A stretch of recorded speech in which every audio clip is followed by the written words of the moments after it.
This is the second half of that. Well, this is break number one. Okay. And then the open is after. I'll be right back. That's sunrise. You may find yourself in some pretty remote places. Whoa, that view. I think so. Amazing. I'm gonna go grab that Or in Do places it. where pastimes become stories that become legends. I got one. I got one. It's a keeper. Hey, get a picture. No one's going to believe this. And each day ends binge watching stars and dreaming about all the things you'll do the next day. You know what? I'm catching a bigger fish tomorrow. Built to follow your path, the Toyota Tundra. This All right, Texan we've got a knows link, how to Elliot. sick 'em. got Toyota a is a link. proud partner of Baylor Athletics. Visit your local Toyota dealer or Toyota.com to check out the rugged Tundra I today. just went to YouTube to Toyota, check, and let's it's go already up. places. See packages and options at Toyota.com for feature availability. TFNB Your Bank for Life is the official local bank of Baylor Athletics. Find out why more Central Texas are making TFNB their bank for life. Sign up for our comment Edge section's checking gotta and be- savings it's accounts gonna be to earn wild interest or today. cash It's gonna back be with wild. 5 convenient locations and an award-winning mobile app. Banking has never What been highlights do you want, Derek? TFNB None. Your Bank for Life. I'm with I'm you. serious. I don't. Okay, no, Yeah, I 100% understand. I was kind of thinking that, but I wasn't going to say that, You're like, obviously. yeah, but- you gotta give From us a light-duty chance, right? single-axle utility trailers Okay. Yeah. Cool. This is the last spot in the open, bud. trailers. Need Yeah. a motorcycle trailer? We've got them. Need a dump trailer? We've got the largest selection in the state. Oil field trailers? We carry a full line of Big Tex trailers to handle all your needs. Trailer repairs? We repair all makes and models. We'll even rent you a trailer if you need to use one for a day. Flat Rock Trailers, your #1 source for all your trailer needs. Find us at flatrocktrailers.com. This is the Baylor Football Postgame Fan Forum, brought to you by Texas Farm Bureau Insurance, championship partner of Baylor Athletics. Visit Texas Farm Bureau Insurance online to find a local agent today. Baylor Scott and White Health, the official hospital and healthcare system of Baylor Athletics. Your healthcare, your way. HEB, the official grocer of Baylor Athletics. Proudly serving Texans since 1905. TFNB, the official local bank of Baylor Athletics. Premier ER and Urgent Care. Feel better now.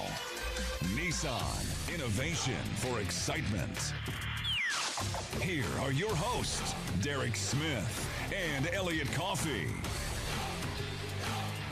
Tough night at the office for Baylor football and Baylor football fans this evening. You knew it was going to be tough with the third-ranked Texas Longhorns coming to town over the last decade plus. It has been a tight rivalry this year. Texas, certainly ranking-wise and record-wise, had the edge, and they played like it tonight. A 38-6 victory over the Bears, and we're here to talk about it on the post-game fan forum alongside Elliot Coffey. I'm Derek Smith. Elliot, former Baylor's standout. We've been looking forward to this game. Obviously, the last official conference matchup between Baylor and UT, and it is UT ending the night with the bragging rights. And Elliot, obviously, it stings. It stings to be 0-1 in Big 12, and it stings to lose to the University of Texas. It also is tough to just see the team get dominated again, right? Yeah. I say again because I think there were stretches against Texas State where it felt like they were getting dominated or late in the game against Utah after the defense had been out so long. The defense played a great game. You just kind of want to see those lessons start paying off, and we're going to have to wait another week for that at the very least when Baylor goes to UCF next week. I think we saw tonight a matchup that really just Texas won in every way. And Baylor had some opportunities. If they perform better in the red zone, this game looks at least a little bit different and maybe is different, but they did not. Baylor was 5 of 18 on third down, 1 of 5 on fourth down. Meanwhile, they struggled to keep Texas. They struggled to get Texas into third downs. Texas was 3 of 9, and then tonight UT was 3 of 4 in the red zone, and they scored 2 touchdowns in the red zone. Baylor, meanwhile, was 2 of 6, had to settle for both field goals, and that's been really, I think, the bugaboo that's kept Baylor from winning at least a couple games and at least being closer in a couple of games potentially is inability to convert in the red zone, and it's befuddling But the result is here, you look, and this is a 1-3 team after a blowout loss to Texas this evening. Yeah, this game was hard to even pinpoint where things went wrong, because I think it really, every facet, maybe outside of special teams today, we just got dominated. I mean, if you look at it defensively, right, you didn't see us running through tackles as we become accustomed to. Offensively, we just did not run the ball effectively between the tackles. We talked about this in the pregame show.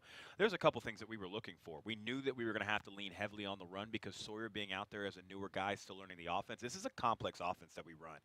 Not only for, the offensive line as they're trying to figure out the scheme and exactly their blocking patterns, whether it's the run of the pass, but especially for a quarterback that's coming in and trying to learn this on the fly, especially when he's dealing with a little bit of a nagging injury. Yeah, that high ankle sprain has limited his mobility for really the past 2.5 games. Man, I had a high ankle sprain against Kansas State in 2010. I missed 4 games after that. And it's still, my ankle's been swollen for 12 years because of that injury, 13 years because of that injury.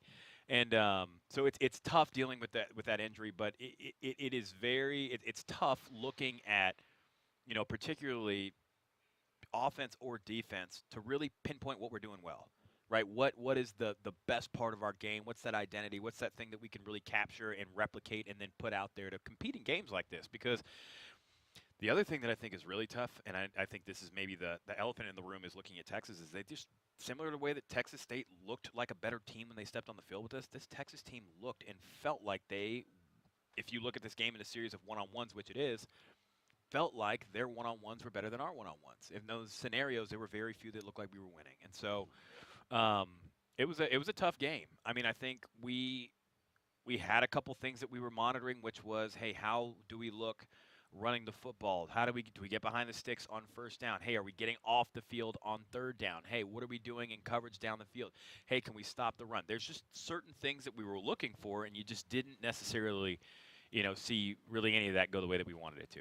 Well, let's give a couple numbers. We said on the Baylor Alumni Tailgate Show, and you talked about it this past week on the Inside Baylor Sports podcast, as your guest on there, actually a regular guest on there each week with Justin Hoff. Can you run the football? Well, tonight Baylor ran the ball 31 times for just 60 yards. That's a 1.9 yard per carry average. Baylor's leading rusher was actually backup quarterback R.J. Martinez, 22 yards on 3 carries late. Dawson Pendergrass, 6 for 21. Boy, Richard Reese and Dominic Richardson, I thought it was a spark when Dominic Richardson was able to play. I was ready to see him out there, and they combined for 9 carries for 12 yards. That makes it tough. So right there, the running game's not there. Then you've got a quarterback who's young, whose mobility is limited. Robertson was 20 of 35 for 203 yards, which actually isn't a terrible night, not a bad night, but there were also misses. There were plays that he couldn't extend. You talked about the physicality and some of the athleticism of the Texas defense. I mean, there were plays that, boy, you need your quarterback to be at 100% full strength. Or, again, football's a game where there's injuries. You would like to see what Blake Shapen might be looking like at this juncture if he'd been able to play, but you can't play that game because he's been hurt the whole night. I played that game the whole night. And that's not a knock at all. And Sawyer, I think the issue that I think the issue that we're looking at on both sides of the ball is just poor execution. Right, I think if you look at the game plan that was in place, we talked about getting the ball out of Sawyer's hand quicker, getting into a rhythm, trying to get him comfortable, so then as you progress to those deeper balls, he had some success on the deeper balls today, more than we've seen at any point up to this season, or up to this point this season. And so you saw that there's easy plays, easy throws that they're trying to use to work him in, and he's just not throwing them. I mean, there's times where you see him out there, and it's like, you got Monterey out in the flat, and you can see him releasing and make the easy play. I think that's what we're looking for is, we don't need you to be great right now. We don't need you to be a world beater. We just need you to do the little things right. And it's really, I think, hard as the game is very clearly moving quickly for him, all around him, especially with maybe some of the hits that he's taken in the past few weeks, He's got a baptism by fire going up against Utah and Texas in their two of his first 3 starts. That's 2 top now probably 10 teams that he's had to play with in his first 2 out of his 3 starts. And so a lot of really tough stuff that he's looking at, but it's very difficult. I mean, our offense is, and this has always been a complementary football team. I think if we look back to the most successful team that we've had, it was 2021, right? What was so good about both of those teams is that they understood in the blocking scheme on the run, we were a really good outside zone team, right? But that complementary side of that is that your defensive line also has to be a very dominant, good at penetration, good at getting four-man pressures, and then getting the quarterback down, right? Because I feel like those work in unison. But when one doesn't work, it seems like the other one doesn't work either. You very rarely have a really solid run team, but a very poor defensive line. Like typically they kind of work in unison because they're practicing against each other all week. And so right now it seems like the offensive line is a little out of whack. It seems like the defensive line is a little out of whack. And then we've got a bunch of young guys behind that are trying to get it all sorted out. Well, and you look here, Elliot, well, this was the last of 4 straight home games to start the year. I think we all knew that there were going to be some tough games in there. I think we all had chalked Texas State up as a win. It was not. And you're talking about, at worst, a 2-2 football team after this juncture. But when you look at now, the team is 1-3, heading into a road environment next week at UCF in the Bounce House. That's going to be wild. It's going to be their first official Big 12 game at home. You don't want to be dramatic, but these are key moments for this 2023 version of the Bears at this juncture, because what you don't want is for the momentum to keep going the wrong way. And they couldn't keep it from going the wrong way against Texas tonight. But next week, boy, it really feels like on the road. This 2023 version of the team needs that. And that doesn't mean I think if they lose next week that the season is lost. But you got to reel it back in. I mean, and that's not particularly insightful analysis, but I think you look at 5 games in September and knowing they're tough, you got to get 2 of them. Yeah, it's crunch time. It is. We need to start producing. I think what's hard is that we're 2 years removed from a Big 12 championship and a Cotton Bowl victory against an SEC opponent, right? And so that momentum hit a wall about halfway through the year last year and has caused this kind of slide that we're looking at right now. And it takes twice the force to reverse that course than it does to kind of keep that same momentum that we had going. And so I don't know. It's tough, right? Because there's a couple things that you can look at here. You can look at it and say, hey, look, it's an issue of guys being comfortable producing on the field. Once again, it could be a personnel thing, scheme versus the players that we have out there, and how well those things actually mesh together. One thing that I would be curious to see is, hey, look, based off the personnel that we have and the scheme that we want to run, how do we mold this scheme to fit the personnel? I know that a lot of what this team wants to do is run a certain scheme and do it well, and we're getting live reps at it, but it doesn't appear that we're getting better at doing it live reps. And so it feels like maybe we should make some adjustments to how we run our certain scheme that fits the personnel that we have, that really plays to the strengths of this team. And the sooner we can do that, I think the more successful we are. Now, the other thing that I think is probably a bigger player in all this is that Sawyer Robinson walked in one of the most difficult situations playing against these really difficult teams, right? I think Shapen, if he comes back anyway after this injury in the form that he was in week 1 against Texas State, I don't know that we necessarily lose to Utah. I agree. I think that we in that second half go out there and this Texas team, this is talented. They're very good. They're about as talented as that 2019 Georgia team that we saw in the Sugar Bowl, which I think, quite frankly, is the most talented team that you and I have watched together. Yeah. Right? That was a really good team. Pretty special team, right? You got Jordan Davis as the backup because their whole defensive line isn't starting. First-round pick, right? You got George Pickens out there catching touchdowns, right? And so I think this was a very, very talented defensive line. And then the offensive line, I mean, we talked about in the pregame for Texas, 5 guys came back. And the thing that's so good about those 5 offensive line is that, number one, you're not getting pressure with 4. But the second thing is that they are smart enough and they're comfortable enough with each other that when you try to bring stunts and pressures and different looks, they absorb it really well. It's one thing that Coach Aranda talked about in the presser here on Monday. And so it was already going to be a tall task, but it just seems like at this point we're not doing ourselves any favors of overcoming maybe teams that are pretty talented. That's true. Well, and I think we saw some things tonight where Texas was they could be second and long, third and long, and they had, the athletes were able to make the plays, right? They had that. I think right now where this Baylor team is with, a young quarterback, an injured quarterback, a lot of new players, you can't afford that. And unfortunately, I think you look at Baylor 5 of 18 on third down tonight, UT 4 of 9, or 3 of 9 rather, they only had half as many third downs as we did, but they were able to move the football. And for Baylor, you can't fall behind the sticks, like we said. It's a challenge. You don't have to play perfectly, but when the opportunities are there, when Texas gifts you 2 short fields, right now this team, if you don't punch it in, that could be the difference between it being a game or not. And you look when you're against Utah, when you get short fields, when you have a 3rd and short, you've got to pick up the first down and try to get a touchdown rather than settle for the field goal.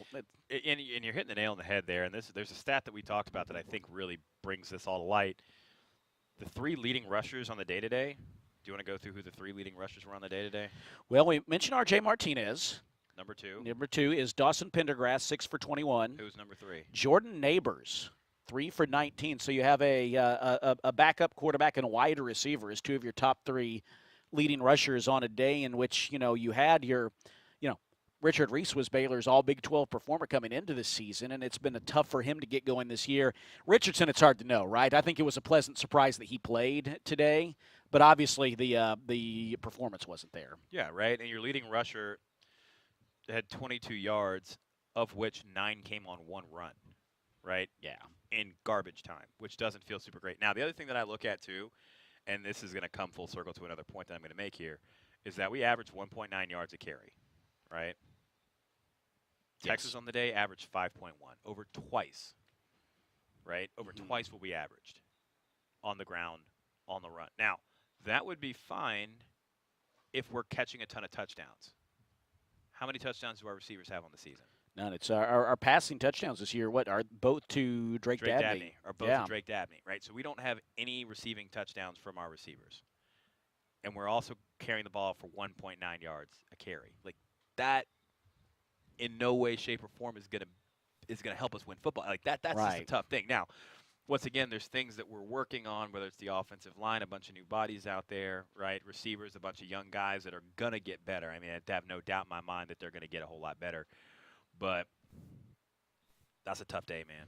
It is tough. That's a tough day. Well, and it's all the more tough when it's Texas and just given everything that's happened the last couple of years. You remember that win here 2 years ago and how it felt, Abram Smith, the big runs. And, I think, when you think about that rivalry, you don't like going into it with a loss. You're going into kind of the unknown with a loss like this. And as I say, so I'm thrilled about the way the Big 12 is going. I kind of can't wait to see it. But, boy, you wanted to send Texas out with that sour taste in their mouth their last trip to McLean, and unfortunately, it's the other way. It's the other way around. And now I think, to your point earlier, bringing it back to what really matters right now is trying to find a way to be 1-1 next week after that game at UCF. If Blake Shapen is healthy, you hope he's able to get in a rhythm quickly, because I think even in what little bit we saw against Texas State right now, he's clearly head and shoulders better than anyone else on the roster. Not a knock on anyone, but that's just where he is. And I thought he was gutty against Texas State. We're going to need that and even a little bit more next week, because that's what's important at this juncture, is finding a way to finish the month of September at 2-3, which isn't what anyone wanted, but it's better than the alternative. It's much better than the alternative. And, man, go back to the drawing board. Like, really, if I'm looking at this, I'm like, figure out what we do well and hammer that. We just need to focus on whether it is some type of play action pass, whether there's a run that we run better than others, whether there's a stunt or a pressure that we bring from the defensive line standpoint, if there's a coverage, right? I know one thing Coach Aranda talked about is he wanted us to be good enough to not have to run the same coverage every play on first down, because when you become predictable, when you're one-dimensional, people know how to scheme you, right? I got to tell you, from a defensive standpoint, we've got to get better on the sweeps. They are killing us off the edge. I mean, something that I put on the film room here this week, and it's something I'll talk about again, is that just fits gap integrity, understanding where you need to be, where your help is, understanding angles of approach, understanding who the apex defender is, who's force, right? Understanding how you set the edge, all of these different things that you haven't seen. And to Texas's credit, they schemed us well. I mean, they found the weak spots. They found people that could maybe disrupt the play, right? And took them out of the play and then ran things behind them, ran things in front of them. And so Yeah. No, that's good insight. And by the way, I'm looking forward to seeing more of that with your film room on Baylor Plus and the work you're doing. It's really good stuff with the Inside Baylor Sports podcast and Baylor Plus as well. This is the Postgame Fan Forum. Appreciate everyone who is commenting in on Facebook, on the Baylor Athletics Facebook stream. We're going to talk about a couple of those coming up on YouTube as well. If you want to join in the conversation, you can comment on YouTube or on Facebook Live, or you can tweet us with the hashtag BUFanForum. Tough one tonight as the Bears fall to 1-3 with a 38-6 loss to Texas tonight. Back with more from McLean after this on the Baylor Sports Network from Learfield. Jeff Haas Mazda and the Baylor Bears both know what it takes to be number one. Hard work, determination, commitment. The number one Mazda dealer in Texas. Since it's just us on this, I'm going to play the legal ID before the rejoin. Tori hitting the ground daily, and every new Mazda comes with our Jeff Haas Advantage plan. Plus, your trade is now worth more than ever. We're buying all makes and models. Get our best cash offer in minutes. Jeff Haas Mazda on the Katy Freeway. Number one based on 2021 sales and stock volume in the Gulf region. Premier ER and Urgent Care has all the convenience of urgent care with all the expertise of an ER, all under one roof. At every visit, be seen by ER-trained staff with on-site lab and CT, X-ray, ultrasound, and EKG. Here, you pay for the appropriate level of care that you receive, and we are in network with most major insurance providers. Premier ER and Urgent Care has 4 convenient locations serving Texas: San Marcos, Temple, Waco, and Woodway. To learn more, visit www.premier.care. For a limited time, get high-performance, ultra-reliable internet from Astound Broadband, starting as low as $25 per month. And now we have mobile, too. Visit astound.com to order the #1 rated internet. Create the perfect plan with fast speeds to meet all your needs, plus get a 2-year price lock when you upgrade to award-winning gig internet. No contracts, no hidden monthly fees, and no data caps. Switch today. Head to astound.com or call 1-800-4ASTOUND. Restrictions apply. See website for details. TFNB Your Bank for Life is the official local bank of Baylor Athletics. Find out why more Central Texas are making TFNB their bank for life. Sign up for our Edge checking and savings accounts to earn interest or cash back. With 5 convenient locations and an award-winning mobile app, banking has never been easier. TFNB, your bank for life. Member FDIC.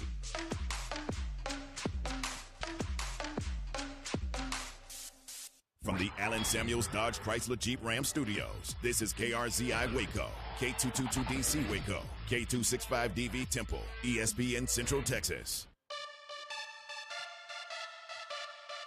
We're breaking down today's game on the Fan Forum. To join in the conversation, tweet your thoughts with hashtag BUFanForum or leave your comments on the YouTube or Facebook live streams. Now, back to Derek and Elliot. Back here at McLean Stadium, following a 38-6 loss by the Bears tonight to the third-ranked Texas Longhorns. We're going to dive into comments here in just a moment for those of you watching on the Facebook live stream or on YouTube as well. But before we do, let's go over a few numbers today. Baylor gained 365 yards. Texas, though, 508 yards. Through the air, it was actually pretty even. UT 328, Baylor 305, but UT dominant on the ground, 175 yards, 5 yards per pop. Baylor just 60 yards, under 2 yards per carry. A couple penalties in the game, but not a particularly big factor. Baylor struggled to stay on the field, though. 5 of 18 on third down, 1 of 5 on fourth. UT was 3 of 9 on fourth down. Baylor had 7 tackles for loss. UT had 8. This evening, Sawyer Robertson, 20 of 35, 203 yards, an interception. He gutted it out this evening. And then Monterey Baldwin, Baylor's leading receiver, 3 catches for 81 yards. Elliot, we appreciate everyone jumping in on Facebook Live. Appreciate the comments. And there's a couple of people who have jumped in on the thought here. We got Matthew and Ben and Sarah and others. Wondering about R.J. Martinez. R.J. Martinez came in the second half this evening with 3 carries for 22 yards, and then through the air, 9 of 18 for 102 yards. And honestly, probably should have had a touchdown. I mean, granted, it was the pinnacle of, junk time at that point. The last play of the game in a 38-6 game, but, he executed the play. So the question becomes then, is R.J. Martinez, if Blake Shapen is not able to go next week at UCF, is how much of an option is R.J. Martinez? Now, let's hear a caveat here. I happen to remember the second drive of the year, our fans were chanting, there were some fans chanting, we want Sawyer.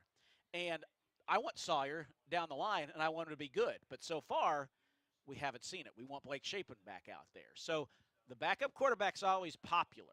Yeah. But he did show some things tonight, but how much does the fact that against Texas second, third, maybe even fourth stringers factor into that? It does. It's a big factor.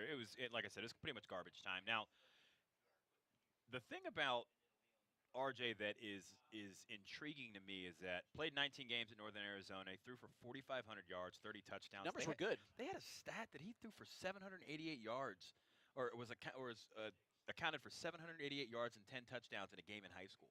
That's absurd. That is an absurd. Like, I was trying to run the numbers and figure out exactly how he would even accomplish those kind of numbers, but I think this is similar. Yeah, I mean, I think right now it's grass is green on the other side. We're not winning. We want, something that's easily identifiable, quick fix, which is change the quarterback, right? I think it's an easy thing to look at and say.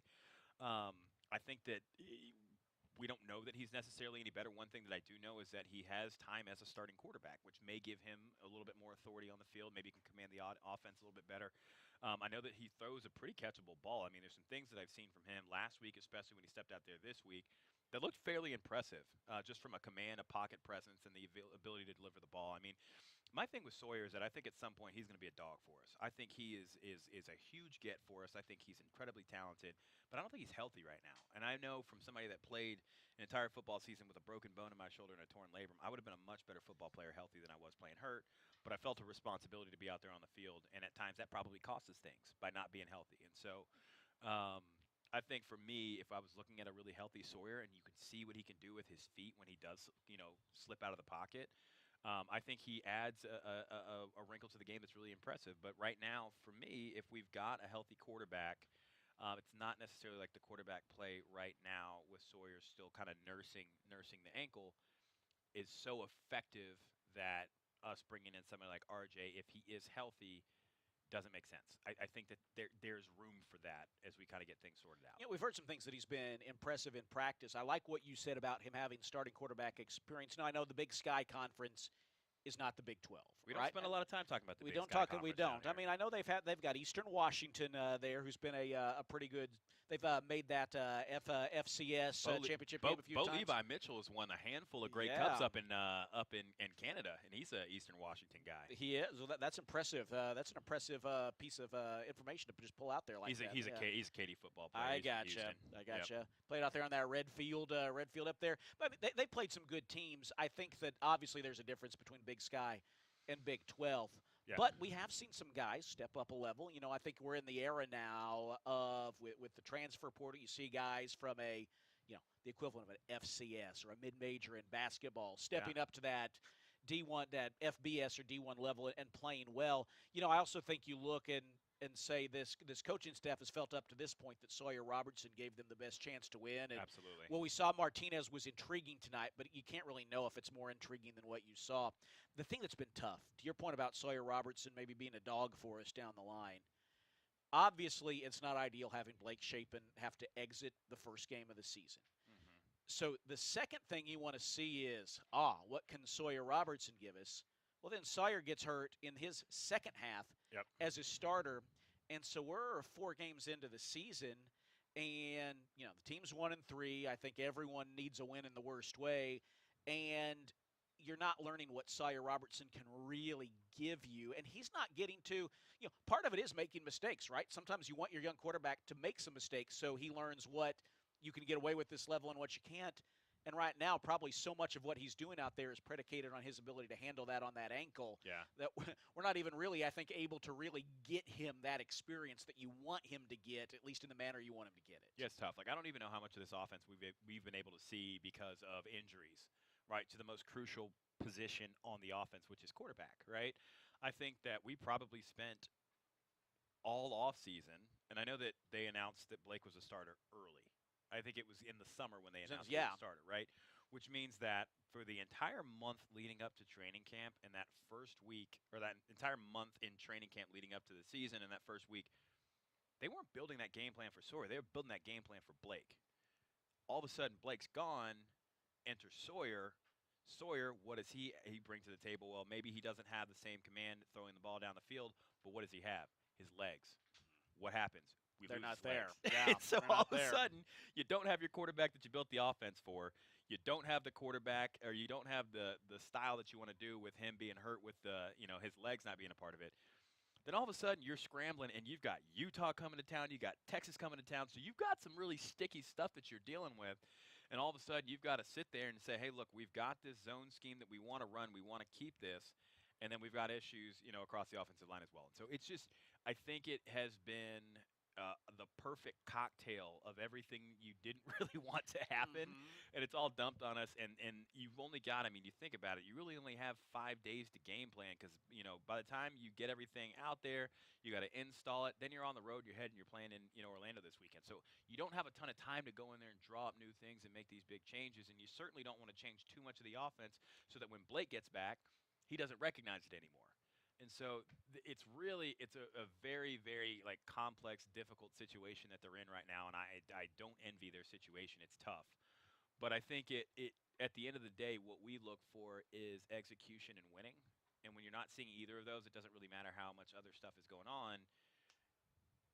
It's like the old adage, just win, baby.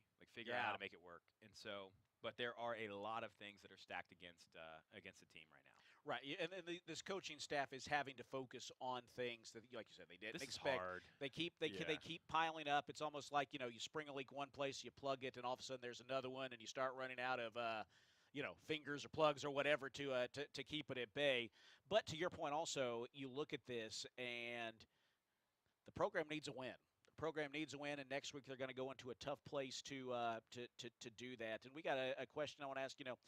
Brandon was talking about how much, at some point when the team's not winning, how much leniency do you give because of injuries? And I wonder, I think you have to you acknowledge what's real, and what's real is that right now your quarterback isn't healthy. Your redshirt freshman quarterback isn't completely healthy. You're to the point that people are talking about. Should we play the guy who's at Northern Arizona last year? At the same token, you've got a defense that's shown flashes but isn't fully there yet.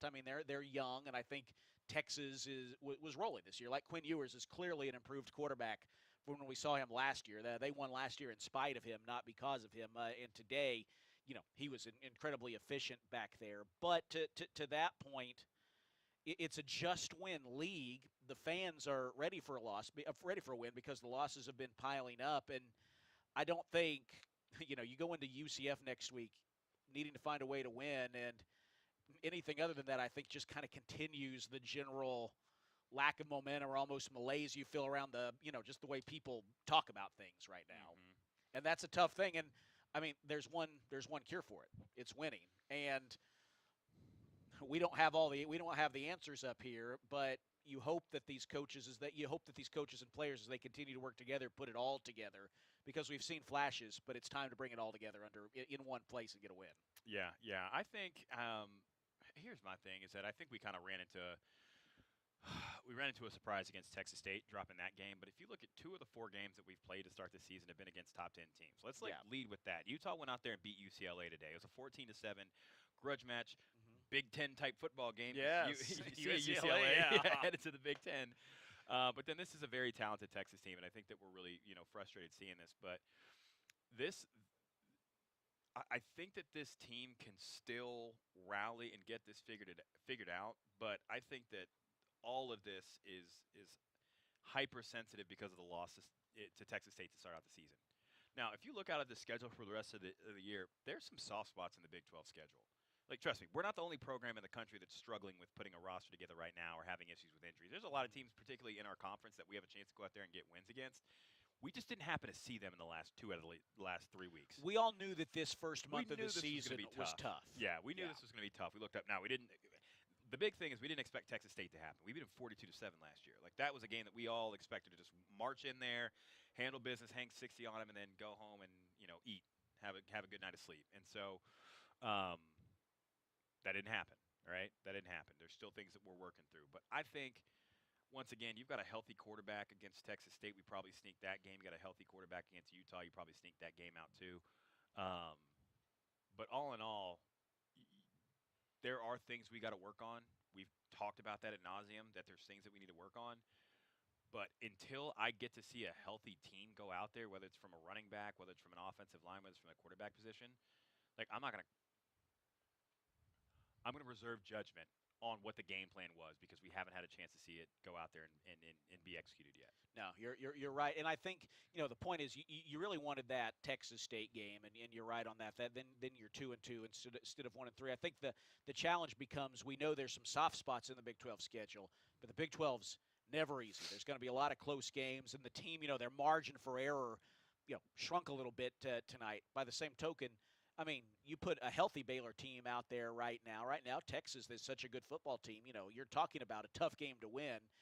You would have liked to have seen a little more spark tonight at times or execution in the red zone. You didn't see that, but you just need a sign of encouragement. I think the fan base, right? We need a sign of encouragement. They need, because right now when the losses build, it becomes easy to totally fixate on that and start to feel like, I get the sense some people feel like it's never going to end. I don't think that's the case, but a win is the best cure for that feeling. And next week on the road in Orlando would be a good place to do that. Appreciate everyone joining in the conversation on Facebook Live, on YouTube as well, or on Twitter with #BUFanForum.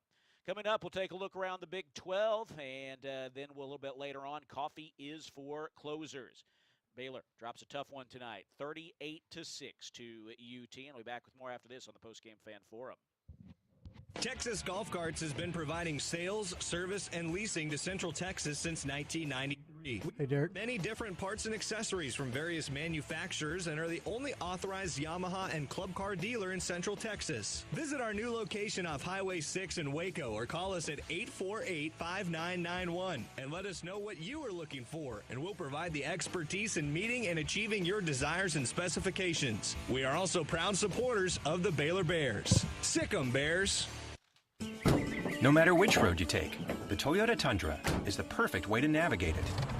On your path, you're your own boss and set your own hours. Look at that sunrise. You may find yourself in some pretty remote places.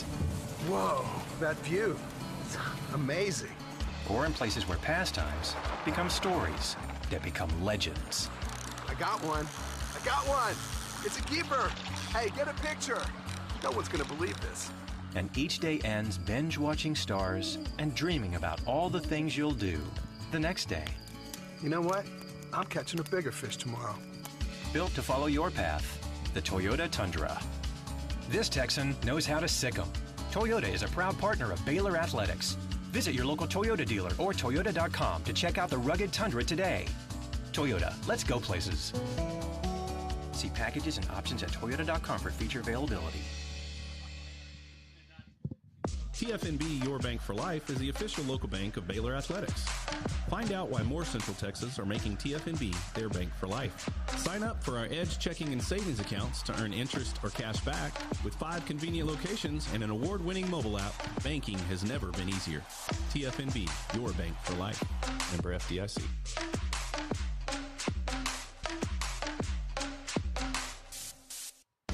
You're listening to Baylor Football on the Baylor Sports Media Network.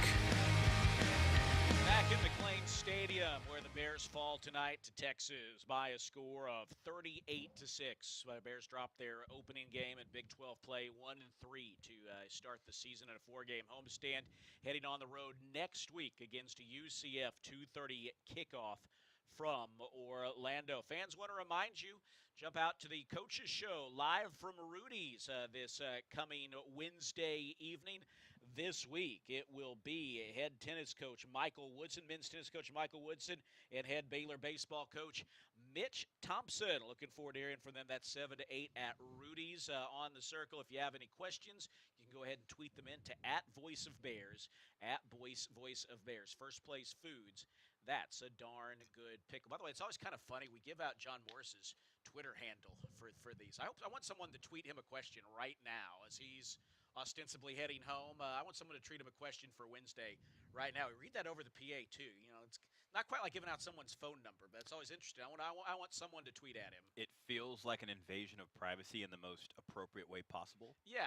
Like, and so I enjoy just kind of throwing it out there because I want that somebody that's listening to just like build a habit of just like sending Voice of Bears.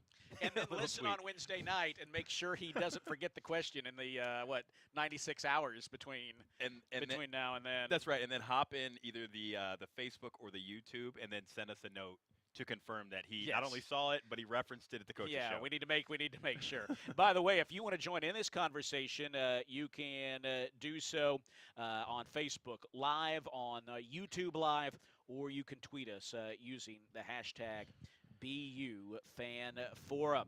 So today was the first full day, the first full slate of games in the Big 12. We're going to keep an eye on, of course, UCF, our opponent next week. But today was, I think, really, last week we saw U of H and TCU. But this was the first week that we really kind of saw the new Big 12. And I know it's not completely where it's going to be because we're losing 2 and gaining 3 next season. But it was our first look at that, and it was a little bit chaotic in the best of ways, as I think we expect the Big 12 to be. Earlier today up in Cincinnati, the Cincinnati defense held tough, but they couldn't knock off number 16 Oklahoma, 20-6 game there. TCU out of conference this week, won 34-17 over SMU. Kansas 4-0 on the season, knocking off BYU in Lawrence, 38-27. Talk about a program I'm happy we're not running into this year. They're playing well. Oh, man, that's a good football team.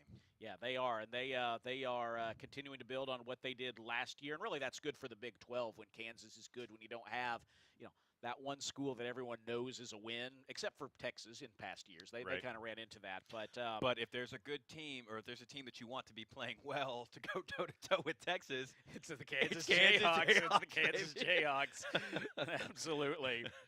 Elsewhere, West Virginia, a team that I think a lot of people thought were going to kind of be bringing up the rear at the beginning of the year. They knock off Texas Tech 20-13. Texas Tech was a little bit of a darling pick in the Big 12 early, not necessarily to win it, but to surprise people. But they've lost to Wyoming, and now they've made that trip to Morgantown. Which, look, Morgantown's we haven't had the most success in Morgantown, so we know that's not the easiest place to win. That is but a nonetheless, twilight zone for us. It is. That's a place you'd like to go win. Iowa State, a 34-27 win over Oklahoma. Oklahoma State, both of those teams are 2-2. Houston 38-7 winners over Sam Houston this evening. And it's gone final in the Little Apple, Manhattan. Kansas State knocks off UCF in the Golden Knights' first official Big 12 game. 44-31.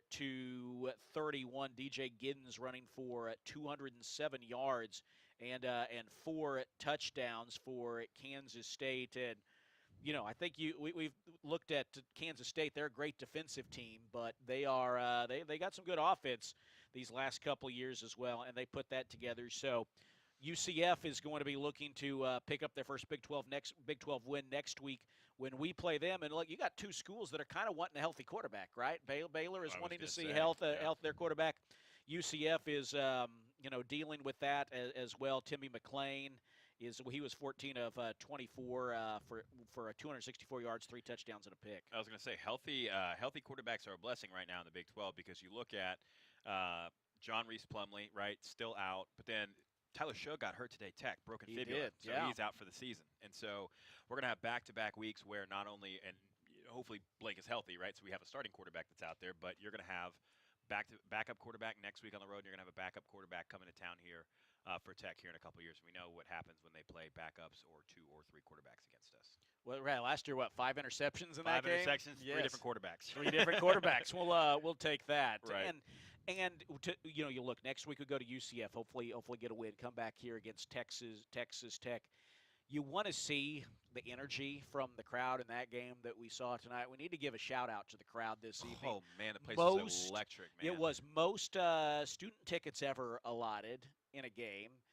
You had a sellout crowd, and I would even argue sometimes I always hate seeing an opposing color in the stadium. I was surprised at how little – I say how little – It wasn't terrible. It wasn't. And yeah. I'll say sometimes I think that brings out the best in our fans. It does. It kind of does. Like our fans were, the moment. Sometimes you hear that little you hear that little chant or something start to rise, and our fans are like, no. And for whatever reason, I think that can bring the best out. We did win that. We won that matchup. It was a question of whose fans showed up tonight in better way, shape, or form. Yeah, the Baylor family showed up. They made noise. They brought some energy. Even when the team fell down, 21-6, 28-6, it was still there. So kudos to them. So real quick, who did the new light thing with the phones? Fan engagement put that. I thought that was fantastic. That was fantastic. And so for anybody wasn't watching but is listening, third quarter, is that when it happened? Right at. Usually it's like Don't Stop Believing or something like that, but I don't know what the song was. But we have this new deal that we do where everybody turns the lights on their phones like a concert. It is nuts. It was.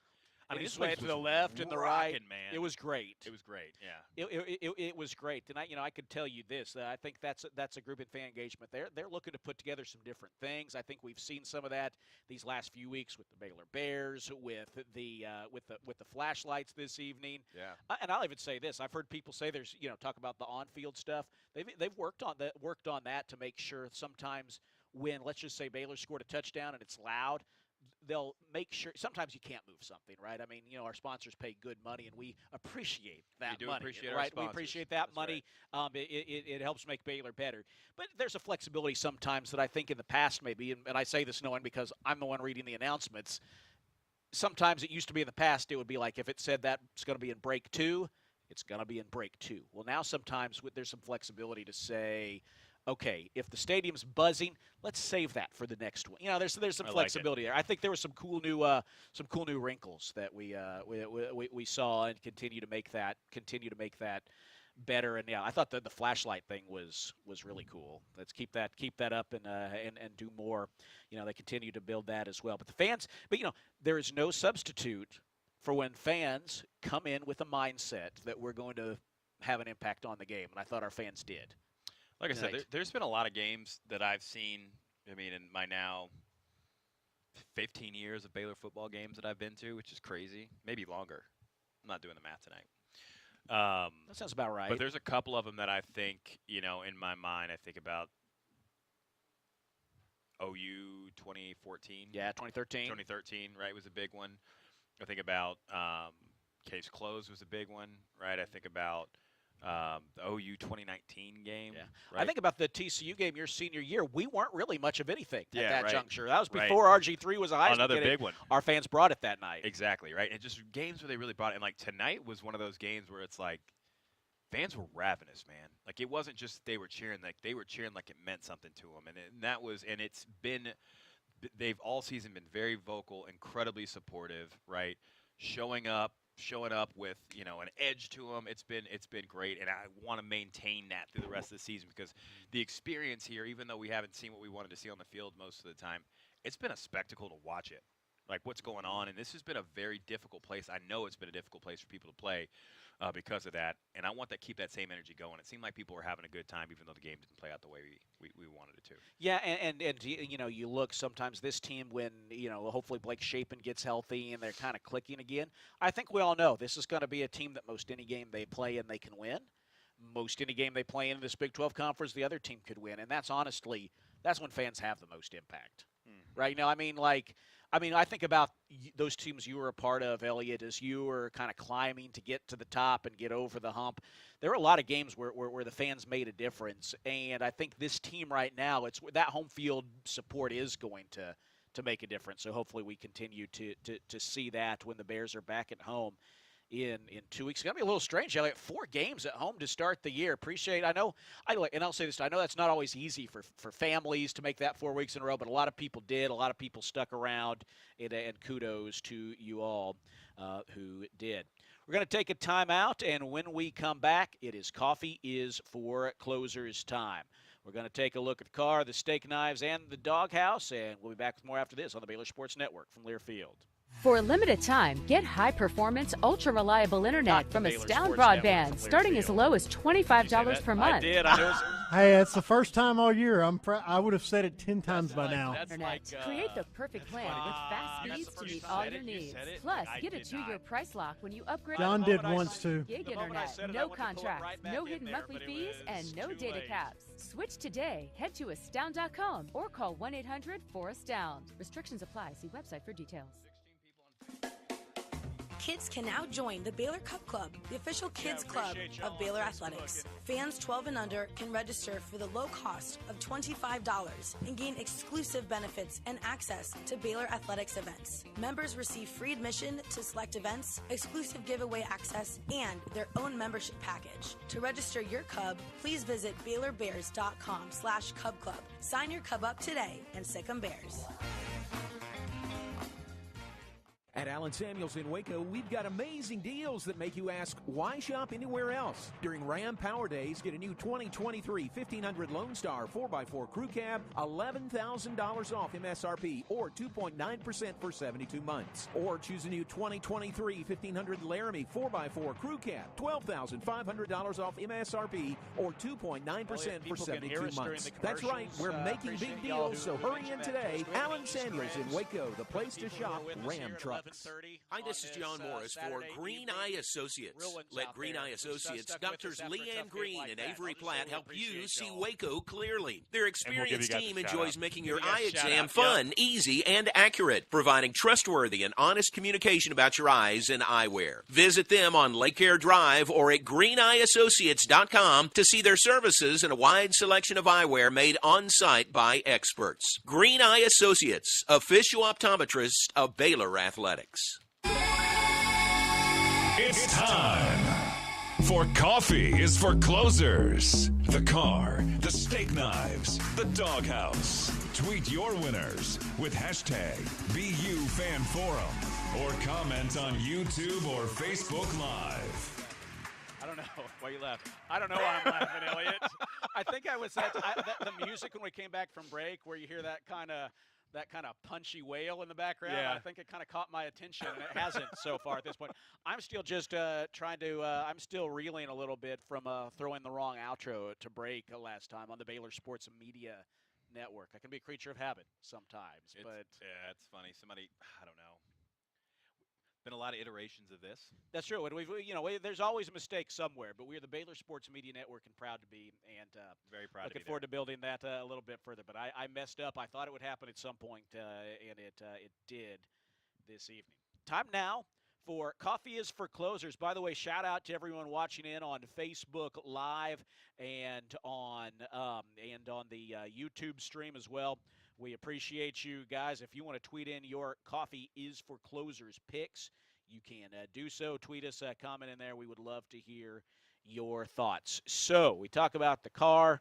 We talk about the steak knives, top performer, second best performer, and then an area to put in the doghouse. And Elliot, at one point I texted you, you almost feel like in a game like this, the way it was going, who gets the top spot. And some days you're having to pick between several great performers for the car and steak knives. Others, it's a little more of a chore. I'm going to go ahead and award the car because there was one player who I thought showed out tonight in a positive way at times. Matt Jones had 3.5. Yeah, Matt Jones had 3.5 tackles for loss. He was noticeable. It wasn't the best night for the defense overall against a good Texas team. I thought, if they could have got more support from the offense, maybe it was a little bit better, but wasn't the case tonight. But Matt Jones was impressive. Yeah, I mean, it's that easy.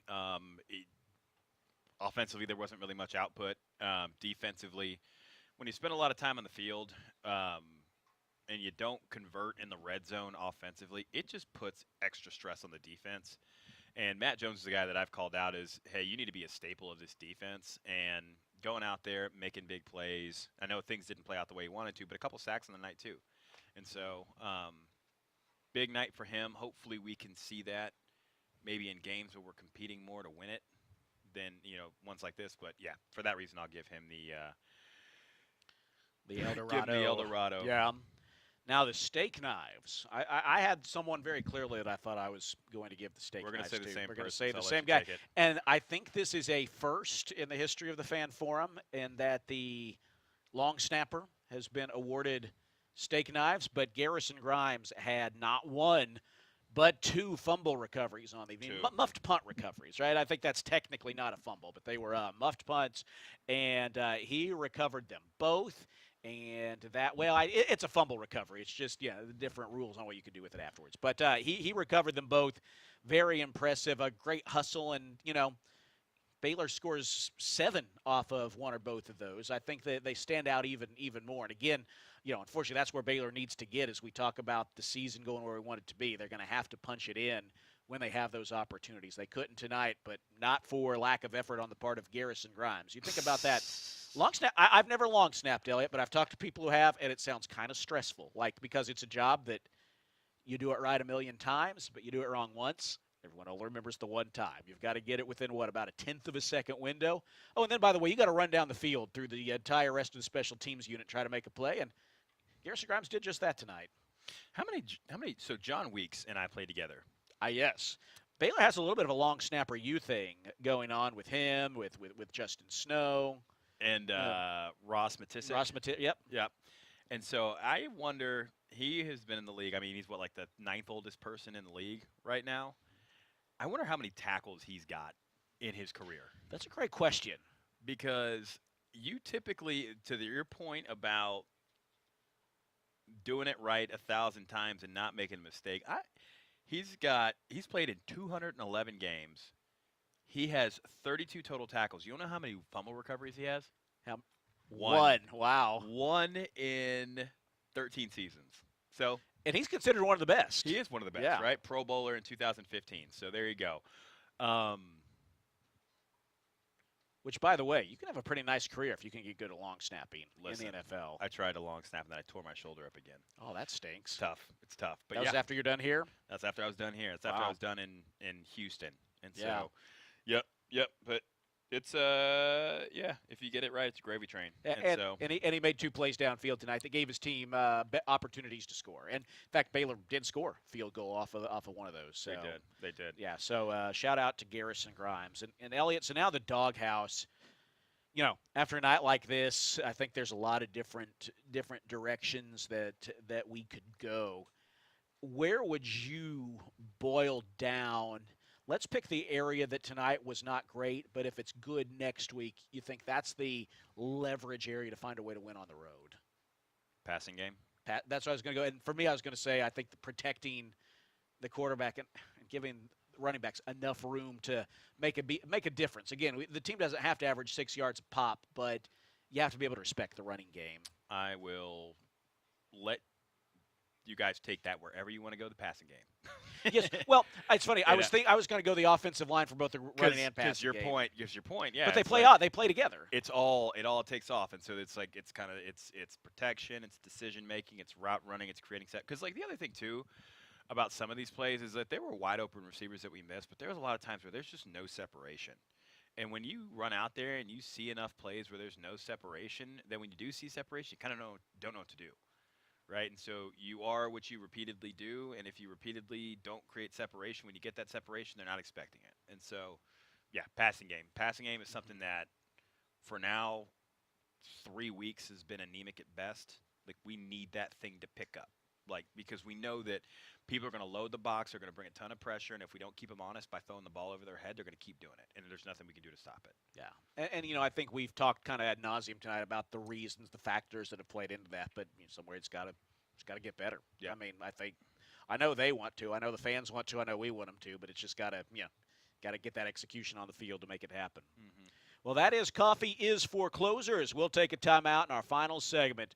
We'll be coming up right after this. We will look ahead to the first Big 12 matchup between the Bears and the Golden Knights of Central Florida after this. You're listening to the Postgame Fan Forum on the Baylor Sports Media Network. TFNB Your Bank for Life is the official local bank of Baylor Athletics. Find out why more Central Texas are making TFNB their bank for life. Sign up for our Edge checking and savings accounts to earn interest or cash back. With 5 convenient locations and an award-winning mobile app, banking has never been easier. TFNB, your bank for life. Member FDIC.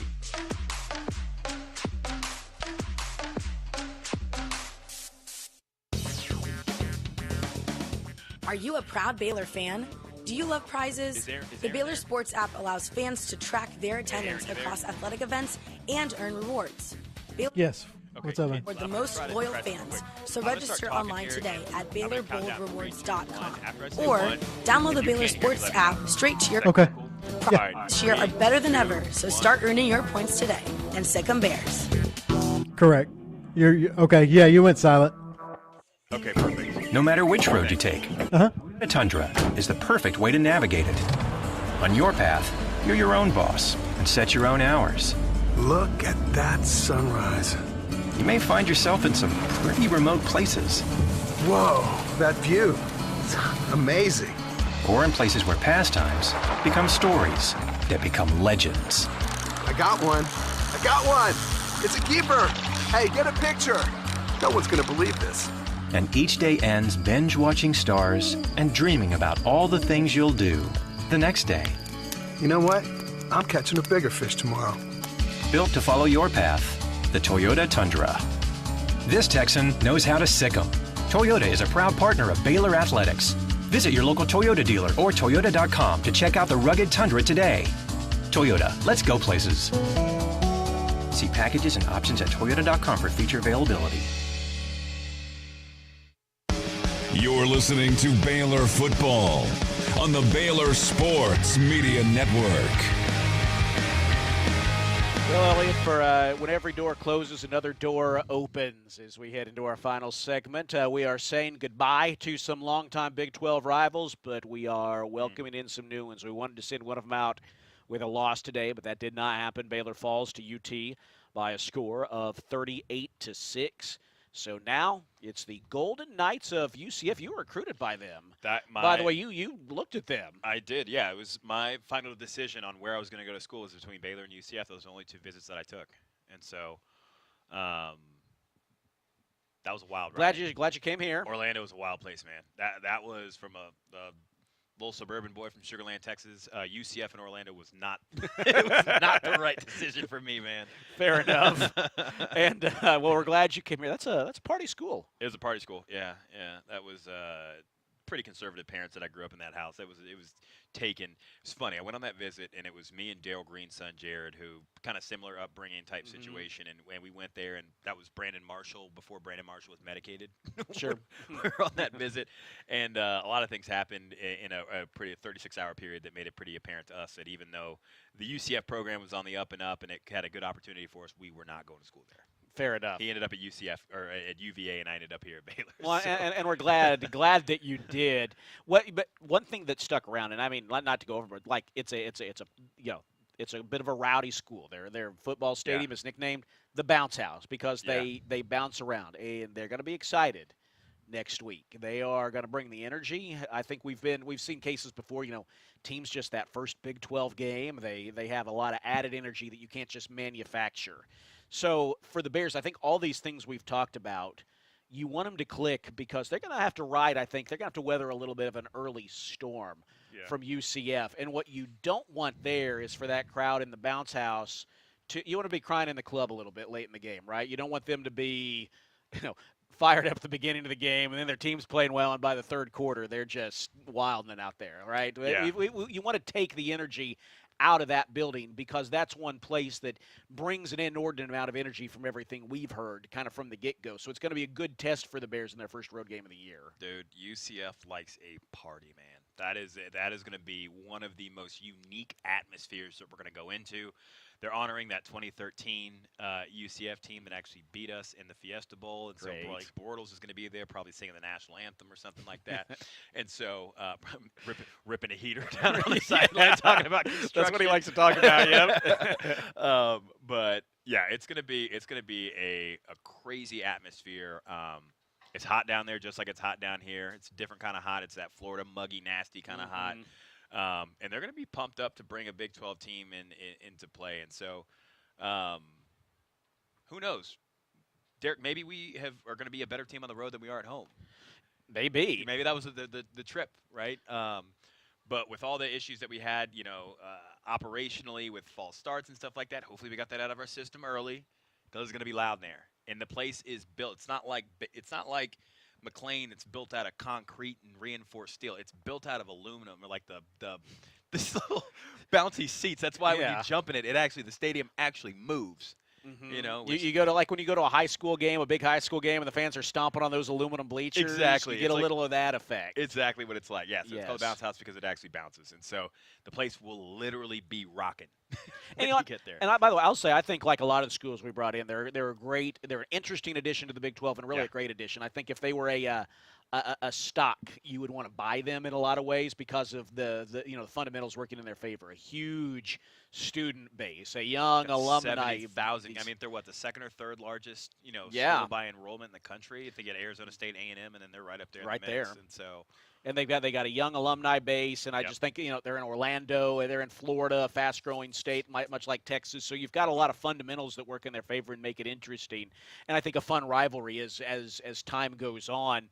Of course, for Baylor right now, you think about just finding a way to get right next week. We talked about what's going to go up against them. I think this week, though, a lot of the focus is going to be on the quarterback position. Blake Shapen, is he healthy? If he's not, is Sawyer Robertson getting better? Is he getting better enough to open up the playbook a little bit more just for him to feel more comfortable in that setting? And I think, we've seen from the defense, whether it's against Utah, whether it was, I think, the second quarter was a rough one. I think for a lot of the game, they actually played fairly solid against UT, but UT just has so many weapons that you're not going to keep them out of the end zone, and we couldn't get there this evening. But I think you're going to look, can the defense do enough to keep it close there? And if the quarterback position is healthy, can we get some real productivity out of that? And I think those two things would be a recipe for a win. We haven't seen them yet. We're going to sometime. Yeah, I think we'll be able to run the football against this UCF team. I mean, there's a lot of things that, like you said, we experienced this week that are going to be an anomaly, not the norm, as we look at the rest of our schedule throughout the course of this season. But, if we can get that passing game, right, simple things, if we can do the little things well, right, if we can do the little things well, I think little things turn into big things turn into wins. And we really need one, right? We need an FBS victory, right? We got a skid going on right now. And, like I said, winning is contagious, and so is losing. And so we got to find a way to get out of this rut that we're in. And there's no better place to do it than a new team that's shown up in a conference that we've been in for a long time. So let's go ahead and remind them that this is still our conference. That'll be Saturday at 2:30.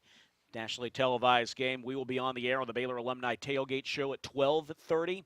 J-Mo and the crew will have the network pregame at 2, and then we'll be on the air afterwards on the postgame fan forum. Not the night we wanted this evening as Baylor falls to UT by a score of 38-6. Want to say thanks to our producer, Aaron Sexton, back at our flagship station studios, ESPN Central Texas.